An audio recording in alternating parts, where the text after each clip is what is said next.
Good afternoon बच्चों, class 10th।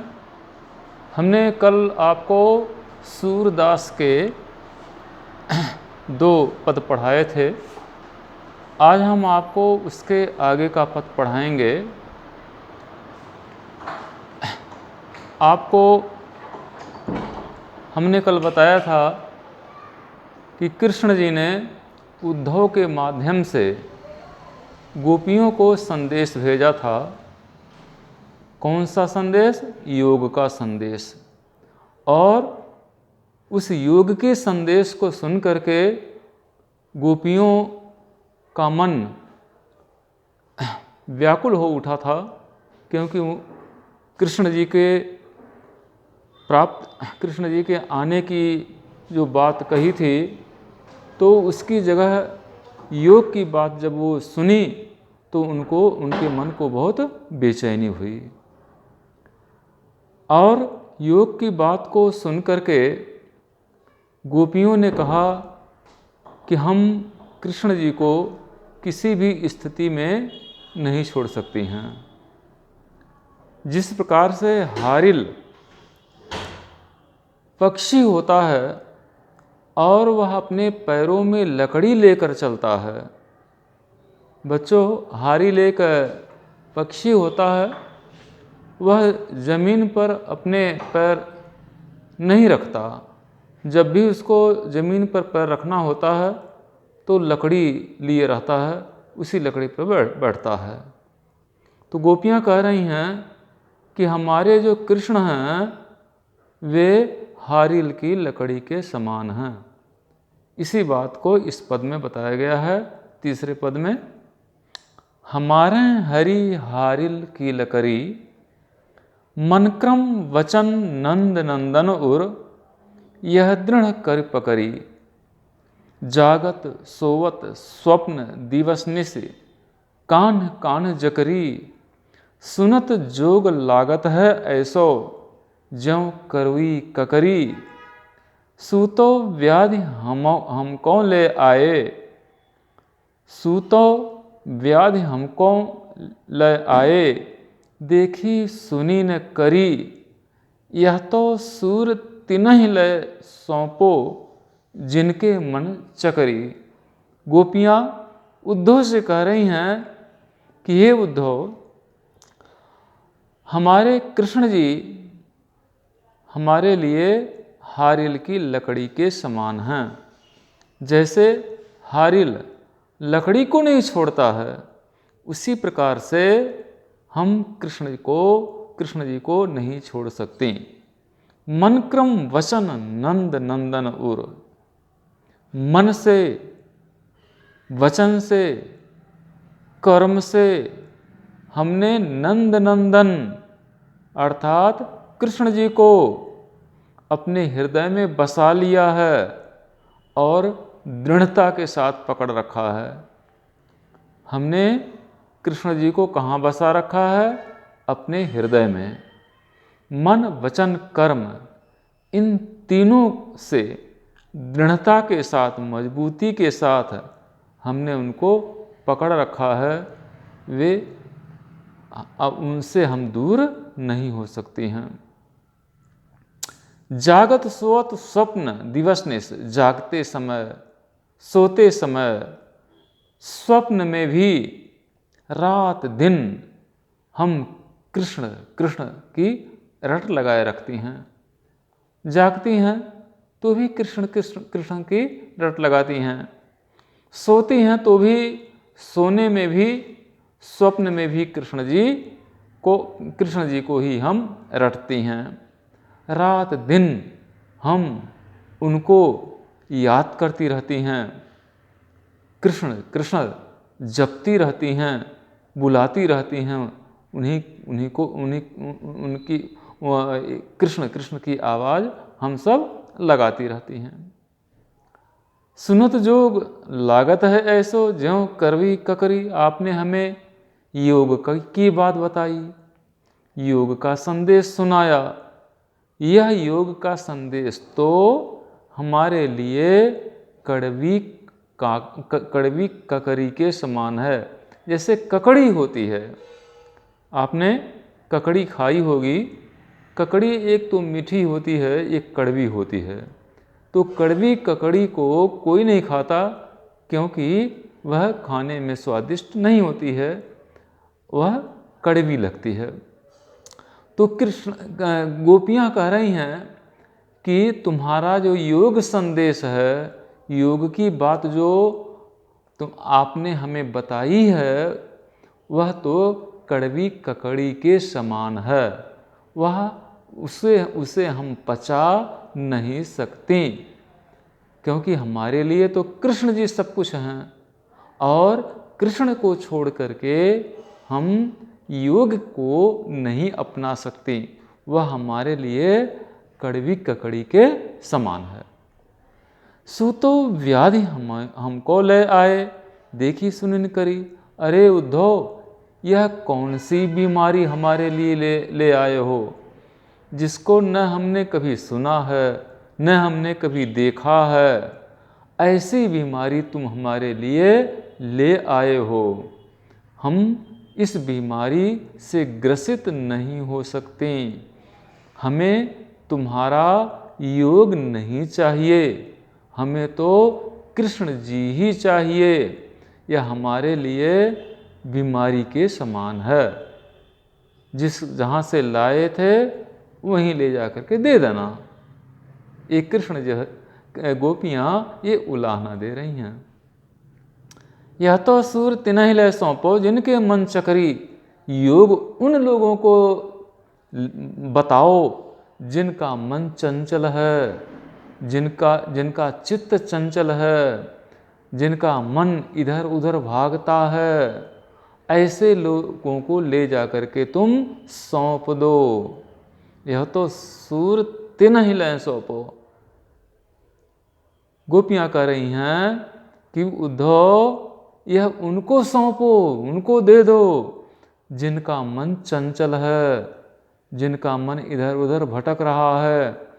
ऐसे लोगों को ले जा करके इस योग को दे दो। हमारा मन तो कृष्ण जी में रमा हुआ है।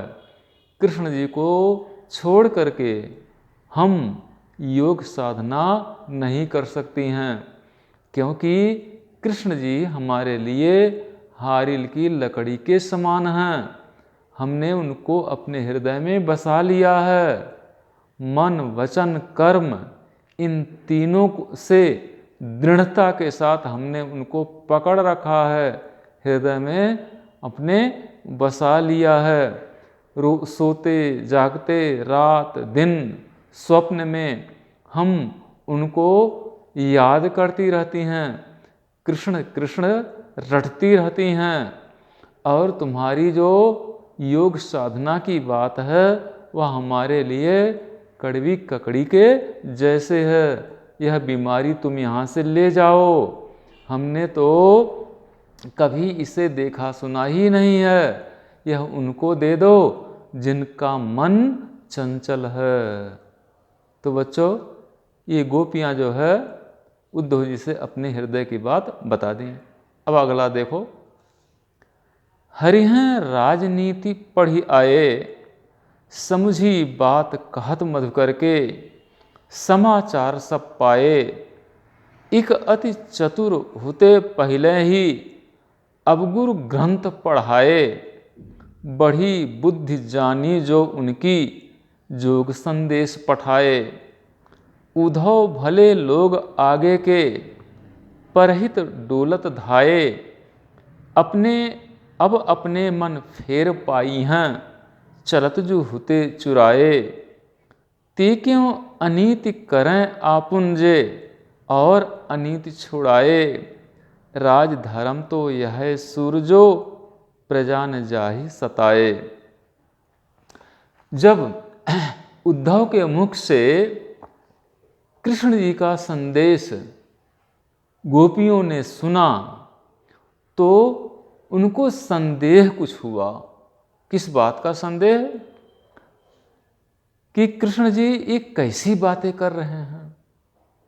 ऐसी बातें तो कभी उन्होंने की ही नहीं थी, लेकिन अब वो इस प्रकार की बातें कर रहे हैं।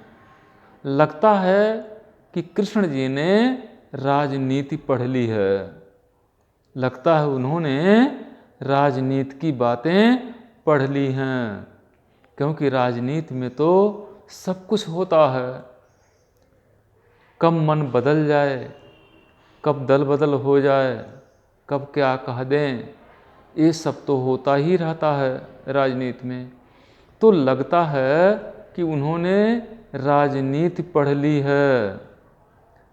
हरिहर राजनीति पढ़ आए, लगता है कृष्ण जी ने राजनीति पढ़ ली है। समझी बात कहत मधुकर के, अरे भंवरे, जब तुमने उनकी बात सुनाई तो तुम्हारी बात सुनते ही सारी बात हमने समझ ली थी। सारा समाचार तुम्हारी बात को सुनते ही हमें लग गया। जो कुछ तुमने बोला उसे सुनते ही हमने अनुमान लगा लिया कि कुछ बात दाल में जरूर काली, कुछ ऐसी बात है जो दाल में काला है। और वह क्या है कि लगता है उन्होंने, कृष्ण जी ने राजनीति पढ़ ली है। जब तुमने बोला तभी हमने समझ लिया कि दाल में कुछ काला है। कृष्ण जी ने राजनीति पढ़ ली है। एक यति चतुर होते पहले ही अब गुरु ग्रंथ पढ़ाए। पहले तो वे खुद चतुर थे, कृष्ण जी पहले से ही चतुर थे। अब जब गुरु ने उनको ग्रंथ पढ़ा दिया राजनीति का तो और चतुर हो गए।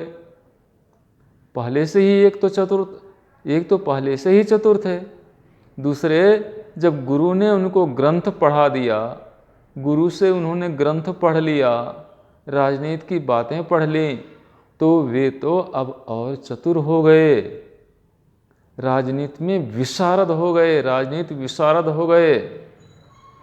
तो ये जो है गोपियाँ उलाहना दे रही हैं उद्धव को। बड़ी बुद्धि जागी जो उनकी जोग संदेश पठाए। यहाँ व्यंग कर रही हैं गोपियाँ, उनकी बुद्धि बढ़े, उनकी बुद्धि बढ़े, या मैं उनकी बुद्धि पर बलिहारी जाती हूँ जिन्होंने योग संदेश भेज दिया। ये व्यंग है। मैं तो, गोपियाँ कह रही हैं कि मैं तो उनकी बुद्धि पर बलिहारी हूँ। मैं ऐसी उनकी बुद्धि को सोच करके मैं बली जाती हूँ कि उन्होंने हमारे लिए योग संदेश भेज दिया, योग की बातें लिख भेजी। हम तो उनकी बुद्धि पर बलिहारी जाती हैं। उद्धव पहले लोग आगे के परहित डोलत धाए। पहले के लोग जो होते थे दूसरों के लिए सेवा हेतु, परोपकार हेतु, सहायता हेतु तत्पर रहते थे, जो हमेशा परहित डोलत धाए, दूसरों के लिए डोला करते थे, दूसरों के लिए भागते फिरते थे। ये पहले के लोग थे जो बड़े ही अच्छे थे। अब अपने मन फेर पाई हैं चरत जो हुते चुराए। अब हम अपने मन को अपने मन फेर पाई हैं। अब हम अपने मन को फिर पा जाएंगे, क्योंकि जब कृष्ण जी मथुरा जाने लगे गोपियों को छोड़ करके, तो गोपियों के मन को अपने साथ चुरा करके ले गए। क्या करके ले गए? गोपियों के मन को भी अपने साथ ले गए, क्योंकि दिन रात गोपियाँ कृष्ण कृष्ण की रट लगाए रखती थीं। तो गोपियाँ कह रही हैं कि जब कृष्ण जी यहाँ से गए तो अपने साथ हमारे मन को भी ले गए। अब अपने मन फेर पाई हैं चलत जू होते चुराए। अब वह मन हमें फिर मिलेगा जो वो चुरा करके ले गए हैं। त्यों क्यों अनीति करे आपुन जे और अनीति छुड़ाए। वे दूसरों के ऊपर क्यों अनीति कर रहे हैं? जो खुद हमारे मन को चुरा करके ले गए हैं, वे दूसरों के ऊपर अनीति की बातें क्यों कर रहे हैं? दूसरों को अनीति से कैसे छुड़ा सकते हैं? जे और अनीति छुड़ाए। जो खुद हमारे मन को चुरा करके ले गया, वह दूसरों को अनीति से कैसे छुड़ा सकता है? मतलब कहने का मतलब यह है कि जो स्वयं गलत काम कर रहा हो, वह दूसरे को गलत काम करने से कैसे रोक सकता है? ते क्यों अनीति करें आपुन, जे और अनीति छुड़ाए। जो खुद अनीति का काम कर रहा है, वह औरों को, दूसरों को अनीति से पृथक अलग कैसे रख सकता है?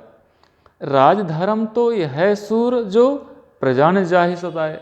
राजधर्म तो यही है कि प्रजा को न सताया जाए। राजधर्म क्या कहता है? राजधर्म ये कहता है कि प्रजा को सताया न जाए, क्योंकि जो प्रजा होती है वह राजा की संतान के जैसी होती है। राजा के लिए प्रजा संतान जैसी होती है। संतान का पालन करना राजा का परम धर्म होता है।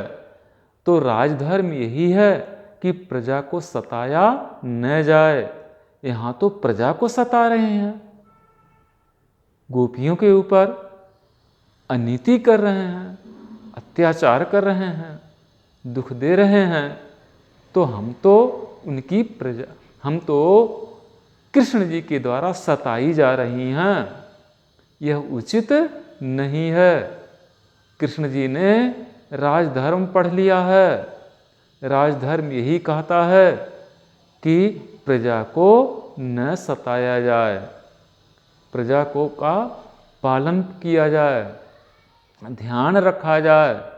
तो कृष्ण जी ऐसा क्यों नहीं कर रहे हैं?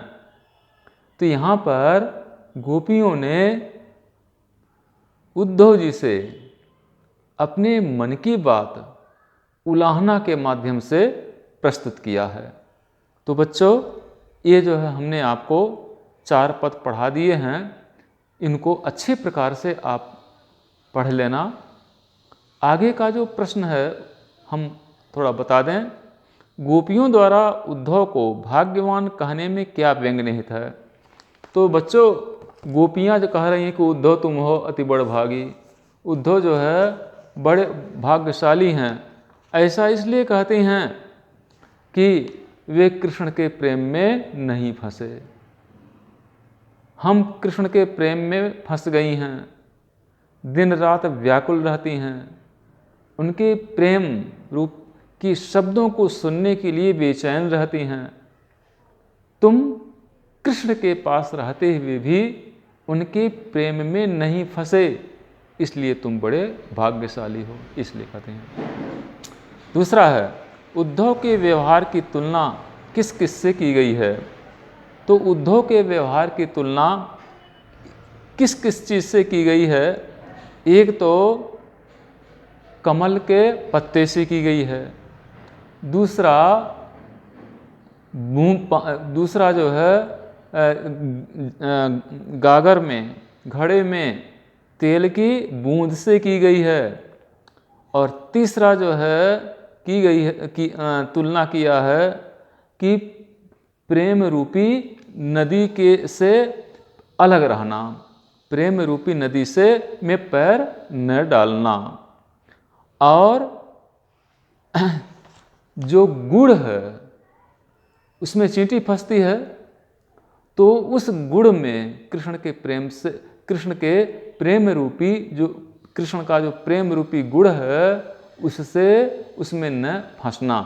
तो इन सब चीज़ों से उनकी तुलना की है। अगला है, गोपियों ने किन किन उदाहरणों के माध्यम से उद्धव को उलाहने दिए हैं? किन किन उदाहरणों के माध्यम से उद्धव को उलाहने दिए हैं? तो ये है कि हमारे हरि तो हारिल की लकड़ी के समान हैं, हमारे मन की बात हमारे मन में ही रह गई है, लगता है कृष्ण जी राजनीति पढ़ आए हैं। तो इनके माध्यम से जो है उलाहने दिए हैं। अगला है, उद्धव द्वारा दिए गए योग के संदेश ने गोपियों की विरहाग्नि को में घी का काम कैसे किया कि गोपियाँ जो है एक तो कृष्ण के विरह में व्याकुल थीं, दूसरा उन्होंने योग के संदेश को सुनाया, तो योग के संदेश को सुनते ही उनका जो संदेश है आग में घी का काम किया। आग में घी डालेंगे तो ज्वाला बढ़ेगी, आग बढ़ेगी। तो योग का संदेश सुनते ही उनकी व्याकुलता थी वो और बढ़ गई। तो बच्चों 4 प्रश्न हमने करा दिया और अगला जो प्रश्न है हम कल बताएंगे। धन्यवाद बच्चों।